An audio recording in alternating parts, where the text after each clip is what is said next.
Hello everyone, welcome to the एनगो geography UPSC and PCS classes. मैंने आपको last class में वेदरिंग टॉपिक कंप्लीट कराया था। अब उसका नेक्स्ट पार्ट जो है वो है हमारा मास वेस्टिंग। तो अगर आपने वेदरिंग टॉपिक क्लियर नहीं किया है तो मैं यही सजेस्ट करूँगी, पहले आप वेदरिंग पढ़ें, फिर उसके बाद जाके ये मास वेस्टिंग पढ़ें। ओके, मास वेस्टिंग इसका मतलब क्या है? मास वेस्टिंग का मतलब है the mass movement of the detachment and the down slope transport of the soil. मतलब कि हमने वेदरिंग में देखा कि किस तरीके से सारी की सारी रॉक्स डिसइंटीग्रेट हो रही है टेम्परेचर की वजह से, रेनफॉल की वजह से। तो जब वो सारा डिसइंटीग्रेट मटेरियल वो जब नीचे आकर गिर जाता है, जब वो सारा का सारा एक्यूमुलेट होकर नीचे गिर जाता है एक मास वेस्टिंग के रूप में, उसे ही हम कहते हैं मास वेस्टिंग। ओके, अब हम देखते हैं फ्लो डायग्राम के थ्रू कि ये दो टाइप के होते हैं। आप यहाँ पर देखिए टाइप्स ऑफ मास वेस्टिंग। एक तो आपका स्लो मूवमेंट प्रोसेस होता है, एक आपका रैपिड मूवमेंट रहता है। मतलब कि जो मास मूवमेंट आपका नीचे आकर फ्लो होकर नीचे गिर रही है वो आपकी दो प्रोसेस में होती है, slow and fast. Slow movement में आपका सॉइल क्रीप, रॉक क्रीप, स्क्रीएंटाइलिस एंड सॉलिफ्लेक्शन आता है। ओके, रैपिड में आपका आता है earth flow, landslide, rock slide, slumping, rockfall, debris and earth slide and your mud flow. अब आप इसकी एक्सप्लेनेशन देखिए।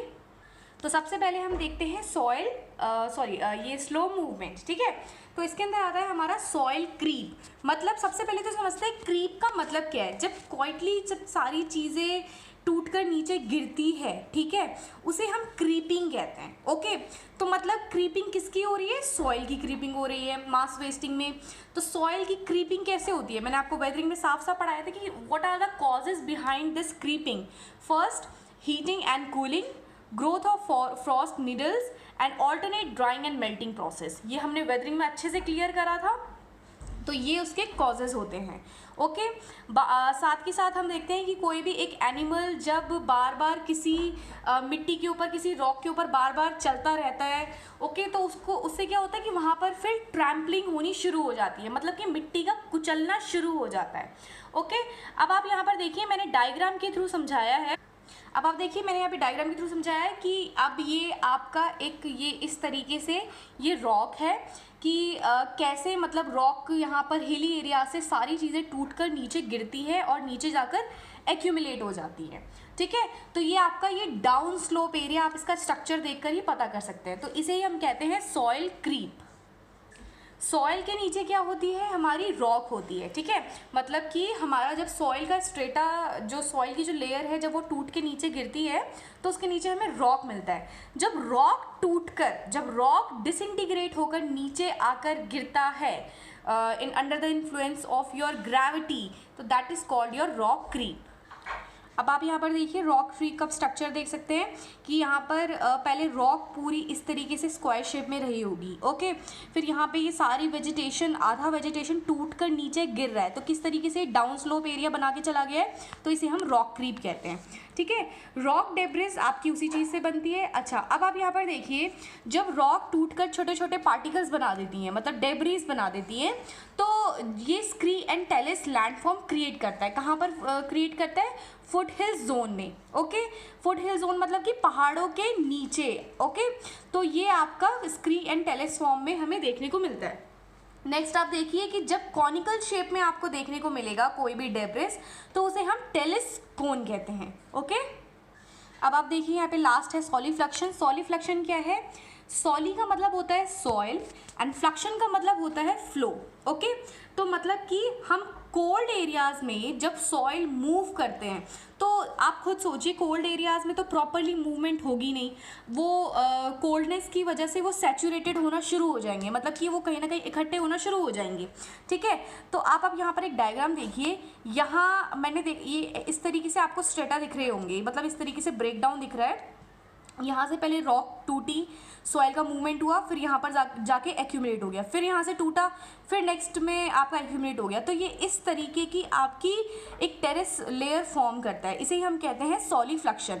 और इस तरीके का लैंड फॉर्म आपको कहाँ देखने को मिलता है? इस तरीके का हमें जो आपका कोल्ड एरियाज़ है वहाँ पर हमें देखने को मिलता है। अब हमारा सॉइल मूवमेंट खत्म हो गया। अब देखिए नेक्स्ट मैंने बताया था आपको रैपिड मूवमेंट। रैपिड मूवमेंट मतलब कुछ चीज़ जल्दी जल्दी उसका मूवमेंट होना, तो अर्थ फ्लो आपका रैपिड मूवमेंट में आता है। फॉर एग्जांपल ये आपका हिली स्लोप एरियाज में देखने को मिलता है in the humid areas. Okay, यहाँ पर आप देख सकते हैं कि जब बहुत सारा पानी सारे के सारे वेस्ट मटेरियल को लेके निकल जाता है तो उसे हम कहते हैं अर्थ फ्लो। ओके, तो आप यहाँ पर आप देख सकते हैं कि पूरा मतलब चाहे वो डेफोरेस्टेशन का वेस्ट मटेरियल हो, चाहे वो रॉक क्रीप हो, चाहे वो सॉइल क्रीप हो, चाहे वो सॉइल फ्लक्शन हो, वो सारी चीज़ें अर्थ फ्लो के साथ फ्लो होकर निकल गई। ओके, तो ये इस तरीके का फ्लोएज जोन बनाती है, इसे ही हम कहते हैं आपका अर्थ फ्लो।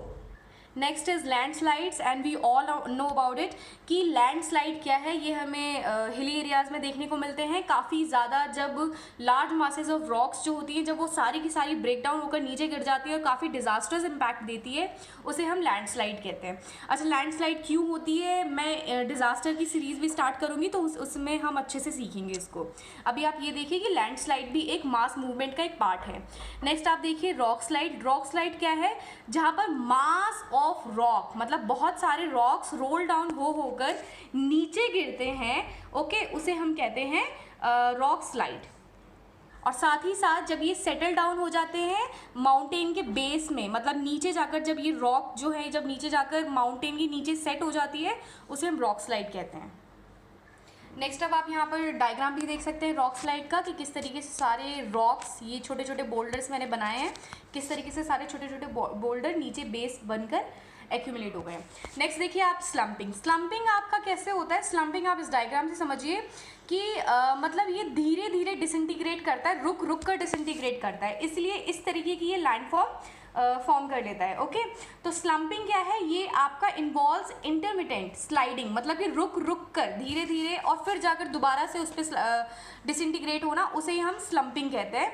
और इसकी वजह से ये कर्व्ड प्लेन फॉर्म कर लेता है और ये काफ़ी शॉर्ट डिस्टेंस कवर कर पाता है। और ये स्लम्पिंग आपकी ह्यूमन की एक्टिविटीज़ की वजह से भी होती है, लोग अपनी नीड के लिए अंडर कटिंग करना शुरू कर देते हैं। ओके, और यहाँ पर हम देख सकते हैं कि ये आपका होमोजीनियस रॉक में देखने को मिलता है। होमोजीनियस रॉक मीन्स एक ही टाइप की रॉक। ओके, नेक्स्ट देखिए डेब्रिस फॉल। डेब्रिस क्या होती है, वही रिगोलिट्स जो छोटे छोटे पार्टिकल्स बना लेते हैं। तो ये जब रिगोलिट्स, जब सारे के सारे रिगोलिट्स फ्लो के मूवमेंट में निकल जाते हैं पानी के साथ, तो उसे हम कहते हैं डेब्रिस फॉल। तो ये हमें ग्रेट हिमालयस में देखने को मिलते हैं। ओके, अर्थ स्लाइड क्या है, अर्थ स्लाइड है जब huge block of mountain, okay, जब हिल स्लाइड्स, ये सारे के सारे जब बड़े बड़े माउंटेन्स जब डाउन स्लोप में आते हैं, उसे हम अर्थ स्लाइड कहते हैं। Block not broken into pieces but remain intact as single mass, मतलब कि जो बड़े बड़े माउंटेन्स के ब्लॉक हैं वो टूटते नहीं है, इनफैक्ट वो एज अ ब्लॉक ही नीचे आके गिर जाते हैं एज अ सिंगल मास।